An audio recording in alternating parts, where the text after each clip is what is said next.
parce qu'elles sont tombées enceintes. La vie est formidable, quoi.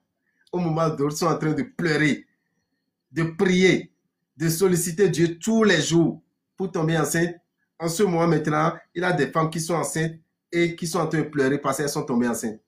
Parce qu'elles ne veulent pas. Au moment où les autres veulent. La vie est ainsi faite. Lorsque quelqu'un vient au monde, quelqu'un est en train de partir. Lorsque quelqu'un est en train de pleurer, quelqu'un est en train de rire. Lorsque quelqu'un est en train de crier, quelqu'un est en train de sauter de joie. C'est comme ça. Nous n'avons pas le choix, c'est ainsi.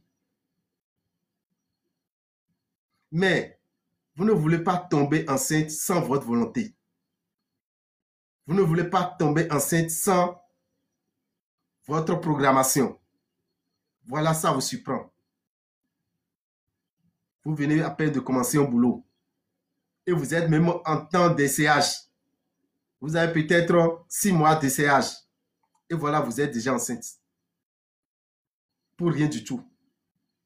On se dit, tiens, je ne vais pas perdre quand même ce boulot. Ce boulot que j'ai cherché depuis des années. Je ne vais pas perdre ça. Tiens, je vais aller à l'examen. Je ne vais quand même pas perdre cette année.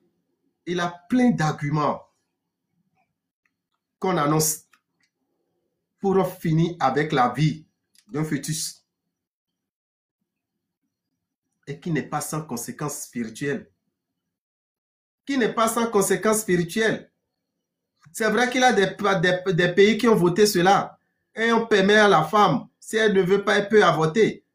On permet à l'homme, quand il ne veut pas, il peut conduire sa femme pour aller avorter. C'est bon. C'est bien. Mais ces conséquences sont incomparables. Ces conséquences sont très dangereuses. Mais qu'est-ce qu'il faut faire?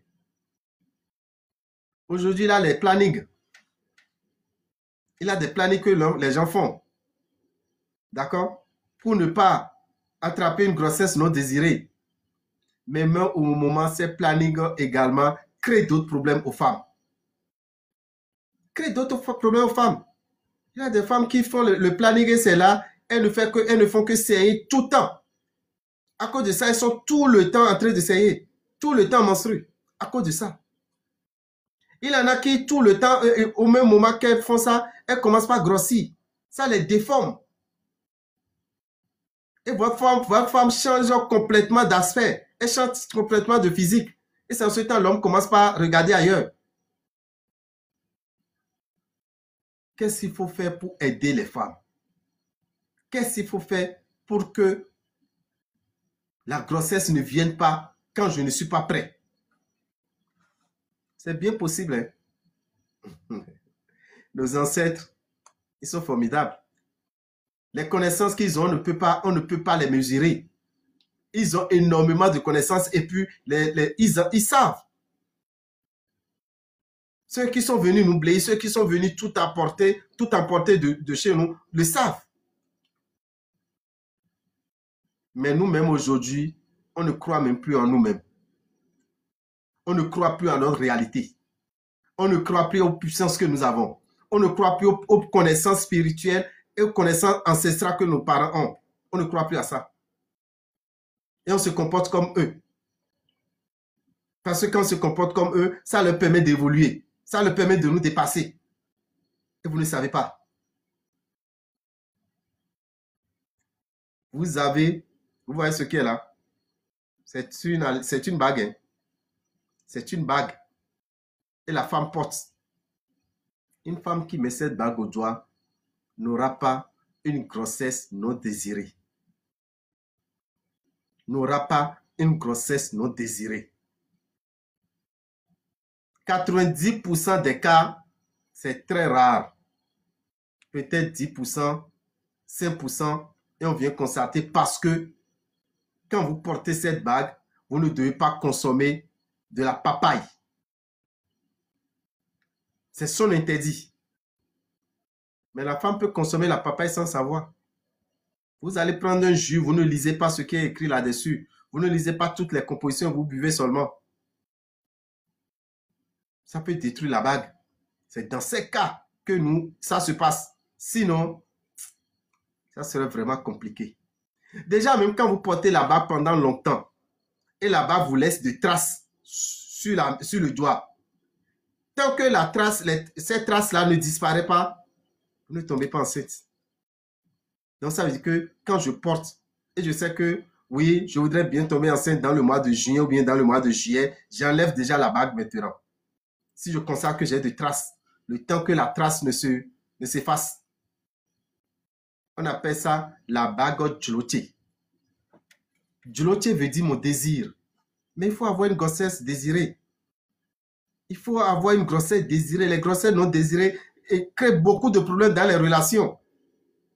Beaucoup de problèmes dans les relations. Et emportent la vie de beaucoup de femmes. Emportent la vie de beaucoup de femmes. Et empêchent beaucoup de femmes à pouvoir tomber enceintes. Il y a des avortements qu'on fait et on perfore ton utérus sans le savoir. On peut perforer ton utérus. Avec un utérus perforé, est-ce que tu peux tomber encore enceinte? Non. Les conséquences sont énormes pour l'avortement. Les conséquences de l'avortement sont incomparables et sont destructeurs. Donc, chers amis, pour ne pas vivre ce calvaire, pour ne pas permettre à votre femme de vivre ce calvaire, permettez-lui de prendre cette bague. Mettez-lui cette bague au doigt. Ou bien vous, femmes, mettez ça au doigt. Sinon, après, les conséquences, c'est pour vous. Hein. Celui avec qui vous êtes maintenant, c'est bon, tout est joli, tout est joyeux. Vous tombez enceinte, il dit non, je ne veux pas. Il vous met la pression et vous avortez. C'est fini. Vous allez rester avec lui, vous n'aurez pas d'enfant. Il ira faire d'enfant ailleurs. Il va peut-être vous quitter. Vous allez trouver quelqu'un d'autre qui est prêt à tout faire avec vous et l'enfant ne vient plus. On va dans tous les sens. L'enfant ne vient plus. Ça peut être d'ordre spirituel, comme ça peut être également d'ordre médical. Et tu ne vas plus tomber enceinte. Et on commence par se plaindre. Beaucoup de femmes aujourd'hui se plaignent et maudissent même leur mère, maudissent même leur père. Parce qu'en ce temps, très jeune, elle devait aller à l'école, elle devait aller à l'examen et les parents disent non, ça ne peut pas se passer comme ça. Aujourd'hui, maintenant, cette femme, elle a tout. Elle a tout. Elle a toute la richesse. Elle a tout ce qu'il faut. Mais pour avoir un humain, ça devient compliqué. Pour avoir un humain, c'est difficile, c'est impossible. Parce que ça dépasse même le côté spirituel. Si tout est déjà perforé dans votre comment l'appelle-t-on? Dans votre vagin, comment vous pouvez tomber enceinte? Le spirituel ne peut pas réparer ça. Il faut qu'on se dise la vérité. Tu ne peux pas avoir une utérus ou bien des trompes perforées. L'utérus est perforé et le spirituel va réparer ça. Non. Moi, j'aime dire la vérité. Donc, il faut se préserver de ce malheur. Il faut se préserver de ce mal. C'est possible. Vous avez besoin de ça. On appelle ça la bague Djoloté. Mon désir. Essayez de l'avoir. Portez ça à vos filles parce que vous ne pouvez pas les contrôler. Vous ne savez pas ce qu'elles font. Portez-leur ça. Parce que quand c'est le planning qu'on place aux enfants, une petite fille de 15 ans, de 16 ans, elle commence par grossir, elle commence par se développer, ça lui fait développer des hormones, elle devient bizarre. Et après, on ne peut plus rattraper ça. Je vous propose ça. Essayez. Et vous allez constater.